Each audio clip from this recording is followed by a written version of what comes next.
At this point, it is completely undeniable that Johnny Depp actually went through a lot while he was married to Amber Heard. But as of this moment, reports are stating that the actor should count himself lucky to have even survived the marriage. That would probably be strange to most people, given that Depp has to go to court every day to fight a legal battle against someone he used to be married to. But based on what we've heard from both parties, going to court is probably a walk in the park compared to losing a finger. And that's only one of the instances the actor had to go through, as the past days of the trial have revealed a lot more. Over the past 4 weeks, Heard and Depp have presented a harrowing picture of their brief yet turbulent marriage. Testimony on both sides has been painful and exacting, as Heard's attorneys hammered Depp for hours on his substance use, while his witnesses made dubious claims about Heard's supposed histrionic personality disorder. Her team also displayed photos of her bruised face, busted lip, and clumps of her hair on the floor of the couple's wrecked bedroom. Depp has admitted to painting threatening messages on their walls in his own blood, while text messages show him apologizing for spraying rage at her in a blackout. But even though Johnny has had to go through a series of questioning sessions, he managed to get through his time on the stand, maintaining the same claims as his original statement when he filed the case years ago. Amber, on the other hand, hasn't been as lucky, as all of Johnny's lawyers have been working round the clock to discredit all of her statements, starting by confronting her with audio recordings of the couple's arguments, as well as text messages and love notes that the lawyer suggested showed Ms. Heard to be an unreliable witness. Later, Depp's lawyer decided to turn up the heat on Amber. Camille Vasquez went on to challenge Ms. Heard's assertions that she has only ever hit Mr. Depp as a defense. Ms. Vasquez played recordings from an argument several years ago in which Ms. Heard acknowledged, "I did start a physical fight," and called Mr. Depp a baby. Punch you, by the way. I'm sorry that I didn't hit you across the face in a proper slap, but I was hitting you. It was not punching you. You're fine. I did not hurt you. I did not punch you. I was hitting you. How are you? What am I supposed to do? Do this? I'm not sitting here about it, am I? You are. That's the difference between me and you. You're baby. Ms. Heard testified that in that incident, she hit him only because he was trying to bust into the bedroom where she was trying to hide from him. This was based on her testimony from earlier in the week, where she said, "I accused him of being a baby for complaining about me hitting him when he was trying to get through the door that I was trying to barricade." With that, most people thought Johnny's lawyer was done with her, but little did they know that she had a couple of more tricks under her sleeves. During another section of her questioning, Ms. Vasquez challenged an account of the aftermath of an incident in Australia in 2015, in which, according to Ms. Heard, Mr. Depp assaulted her with a bottle and beat her while he was intoxicated on MDMA. Ms. Heard testified that after Mr. Depp's attack, she had a bruised jaw, as well as cuts on her arms and feet from broken glass on the ground. Ms. Vasquez then asked, "There is not a single medical record reflecting treatment for any of those injuries. Is there, Ms. Heard?" The actress replied saying, "I didn't seek treatment." The lawyer went on to talk about one of Johnny's testimonies. Large bottle, and it made contact and shattered everywhere.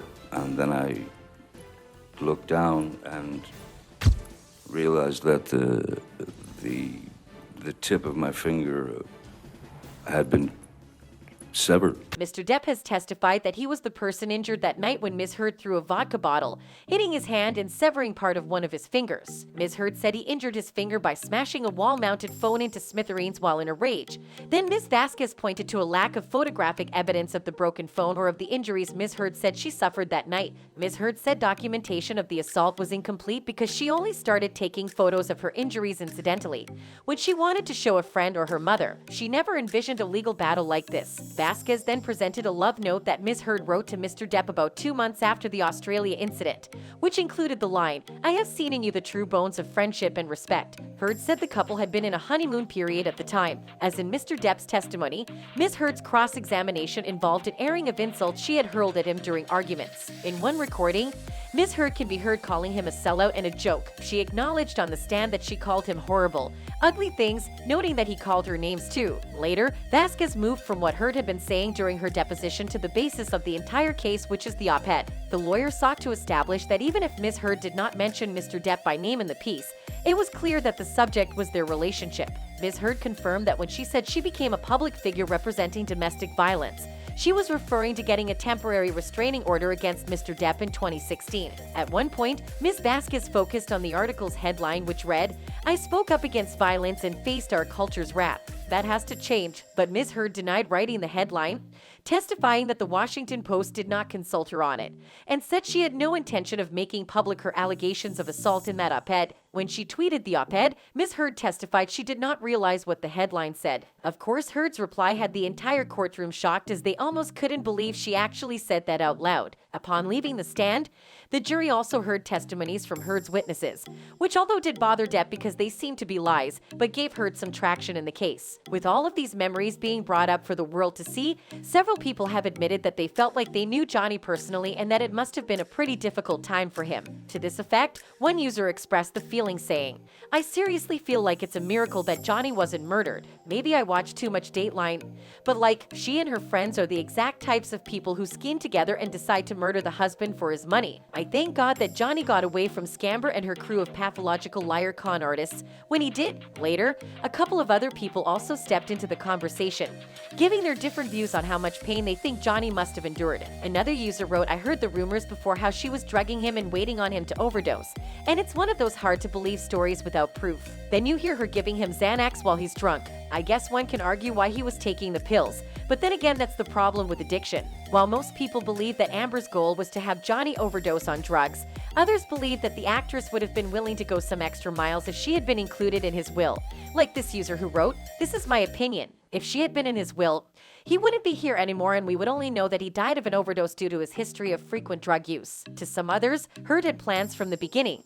But things changed along the way, and that's the only reason the pair are even battling it out in court now. They wrote, "I feel the same way. I think there was a lot more going on than the arguing and the physical assault she hurled at him. I think she targeted him from the beginning, studied to learn about him so she could hook him, maybe wanted to drive him to do it himself or make it look like he did by drugging him herself, and when it didn't happen, possibly plan an accident and then she'd inherit everything." However, Johnny does appear to be in a better place now, as he was repeatedly seen smiling and even laughing on some occasions like this while one of Amber's witnesses was speaking.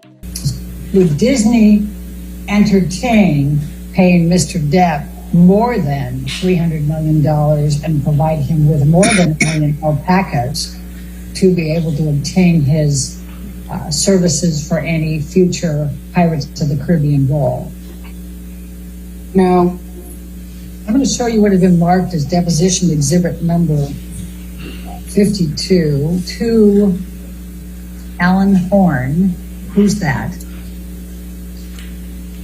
He was our co-chairman. Of Disney? Yes.